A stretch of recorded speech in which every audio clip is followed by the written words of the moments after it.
तो आज हम देखेंगे एटॉमिक मॉडल्स। हमारे पास अभी 4 एटॉमिक मॉडल हैं। नंबर 1 थॉमसन मॉडल, जिसको हम वाटरमेलन या प्लम पुडिंग मॉडल कहते हैं। Number 2 Rutherford model.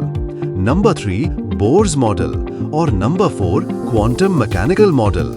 इसको हम एक एक करके देखेंगे। आइए फर्स्ट एटॉमिक मॉडल देखते हैं। Thomson atomic model. Atom spherical shape में होता है। थॉमसन के अनुसार एटम न्यूट्रल है। एटम का रेडियस अप्रॉक्स 10⁻⁻10 है, यानी 1 एंगस्ट्रॉन। पूरे स्फेरिकल में पॉजिटिव चार्ज और नेगेटिव चार्ज डिस्ट्रीब्यूटेड है। जैसे एक तरबूज का रेड वाला पोर्शन वो पॉजिटिव है और उसके बीच जो नेगेटिव चार्ज है, पॉजिटिव और नेगेटिव चार्ज का मैग्नीट्यूड बराबर है। थॉमसन एटॉमिक मॉडल की कुछ ड्रॉबैक्स है, यानी कुछ गलती। थॉमसन का पहला ड्रॉबैक्स ये है कि ये मॉडल एक्सप्लेन ही नहीं कर पाया कि किसी भी एटम के अंदर का पॉजिटिव चार्ज इलेक्ट्रॉन्स को कैसे होल्ड करके रख पाता है, और ये एटम्स के स्टेबिलिटी को भी एक्सप्लेन नहीं कर पाया। अब सेकंड ड्रॉबैक्स पे आते हैं। सेकंड ड्रॉबैक्स ये था कि इस थ्योरी में कहीं भी एक एटम के न्यूक्लियस के बारे में चर्चा नहीं की गई। अब थर्ड और लास्ट ड्रॉबैक्स पे आते हैं। ये मॉडल रदरफोर्ड्स के स्कैटरिंग एक्सपेरिमेंट को भी एक्सप्लेन नहीं कर पाया। रदरफोर्ड्स का स्कैटरिंग एक्सपेरिमेंट क्या है, उसको जानने से पहले वीडियो को लाइक करो। अगर आप चैनल पे नए हो तो चैनल को सब्सक्राइब करो। आइए देखते हैं दूसरा मॉडल, रदरफोर्ड मॉडल। तो देखो, रदरफोर्ड ने अपने 2 स्टूडेंट के साथ ये एक्सपेरिमेंट परफॉर्म किया था।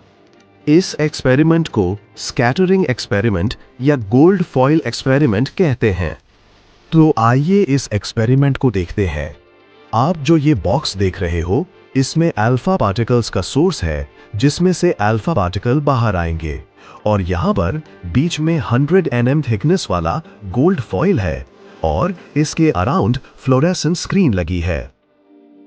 अब रदरफोर्ड ने क्या किया कि इस अल्फा पार्टिकल्स के सोर्स से अल्फा पार्टिकल्स को एमिट कराया और उससे गोल्ड फॉइल पे हिट कराया।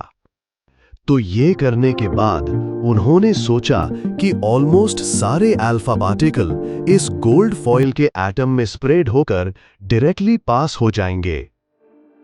उन्होंने इसलिए सोचा कि इससे पहले थॉमसन मॉडल ऑफ एटम आया था, उसके अकॉर्डिंग किसी भी एटम का मास होता है वो उस एटम के अंदर इवनली स्प्रेड होता है, यानी उस एटम का मास सारे एटम में फैला हुआ रहता है। लेकिन उन्होंने जो सोचा वो नहीं हुआ। तो हुआ क्या? जब उन्होंने अल्फा पार्टिकल को गोल्ड फॉइल पे हिट कराया तो हुआ ये कि मोस्ट ऑफ अल्फा पार्टिकल उस गोल्ड फॉइल के थ्रू पास हो गए बिना किसी डिफ्लेक्शन के। दूसरा ऑब्जर्वेशन ये था कि वो जो अल्फा पार्टिकल का बीम था, वो जब गोल्ड फॉइल से टकराया तो उसका छोटा भाग कुछ छोटे मोटे एंगल से डिफ्लेक्ट हुआ। अब तीसरा ऑब्जर्वेशन ये था कि उनमें से कुछ पार्टिकल्स ऐसे भी थे जो 118 डिग्री से डिफ्लेक्ट होकर वापस आ गए थे, यानी कि वो बाउंस बैक हो गए थे। रदरफोर्ड ने स्कैटरिंग एक्सपेरिमेंट करने के बाद कुछ पोस्टुलेट्स भी दिए थे। आइए उसे एक एक करके समझते हैं। तो फर्स्ट पोस्टुलेट्स ये है कि किसी भी एटम का मेजॉरिटी मास वो एक स्मॉल रीजन में कॉन्सेंट्रेटेड रहता है, जिसे हम न्यूक्लियस कहते हैं। ये न्यूक्लियस एटम के सेंटर में प्रेजेंट होता है। अब सेकंड पोस्टुलेट्स पे आते हैं। किसी भी एटम का न्यूक्लियस होता है वो नेगेटिव चार्ज पार्टिकल्स यानी कि इलेक्ट्रॉन से सराउंडेड होता है, और इलेक्ट्रॉन सर्कुलर पाथ में हाई स्पीड से रिवॉल्व करता है, और इन सर्कुलर पाथ को ऑर्बिट कहते हैं। अब थर्ड पोस्टुलेट पे आते हैं। एक एटम के पास कोई भी एक पर्टिकुलर नेट चार्ज नहीं होता है, क्योंकि उसके अंदर जो इलेक्ट्रॉन होते हैं वो नेगेटिवली चार्ज पार्टिकल होते हैं। उसके अंदर प्रेजेंट न्यूक्लियस में उसके अंदर न्यूट्रॉन के साथ प्रोटॉन भी प्रेजेंट होता है, जो कि पॉजिटिवली चार्ज होते हैं, और दोनों एक जगह पर प्रेजेंट होने के वजह से ही ये दोनों एक दूसरे को स्ट्रॉन्ग इलेक्ट्रोस्टैटिक फोर्स से होल्ड करके रखते हैं। और एक ही एटम के अंदर दोनों प्रेजेंट है, इसीलिए दोनों एक दूसरे को कैंसल आउट कर देते हैं। इसीलिए एक एटम का कोई नेट चार्ज नहीं होता है। अब फोर्थ और लास्ट पोस्टुलेट्स पे आते हैं। एक एटम में न्यूक्लियस का साइज उस पूरे एटम के साइज के कंपैरिजन में काफी छोटा होता है और इसी की वजह से एटम का मोस्ट ऑफ स्पेस खाली होता है। ये तो बात हो गई पोस्टुलेट की। अब आते हैं ड्रॉबैक्स पे। देखो, जो रदरफोर्ड्स का मॉडल था वो एटम की स्टेबिलिटी को एक्सप्लेन नहीं कर पाया था। इसका मतलब रदरफोर्ड के मॉडल के अनुसार जो इलेक्ट्रॉन होते हैं वो न्यूक्लियस के अराउंड बहुत ही हाई स्पीड में रिवॉल्व कर रहे होते हैं। लेकिन इसके कुछ साल पहले मैक्सवेल नाम के साइंटिस्ट ने एक थ्योरी दी थी जिसका नाम था मैक्सवेल थ्योरी। उन्होंने ये कहा था, अगर किसी भी चार्ज पार्टिकल को एक्सेलरेट किया जाए तो वो इलेक्ट्रोमैग्नेटिक रेडिएशन रिलीज करने लगते हैं। तो हम इसके अकॉर्डिंग देखें तो इलेक्ट्रॉन बहुत ही हाई स्पीड में रिवॉल्व कर रहे होते हैं न्यूक्लियस के अराउंड, तो वो भी इलेक्ट्रोमैग्नेटिक रेडिएशन भी प्रोड्यूस कर रहे होते हैं, जिसके वजह से इलेक्ट्रॉन के ऑर्बिट श्रिंक होकर न्यूक्लियस में ही कोलैप्स हो जाते हैं। इन कंडीशन में कोई भी एटम ज्यादा देर तक एग्जिस्ट नहीं कर पाएगा। अब सेकंड और लास्ट ड्रॉबैक्स पे आते हैं।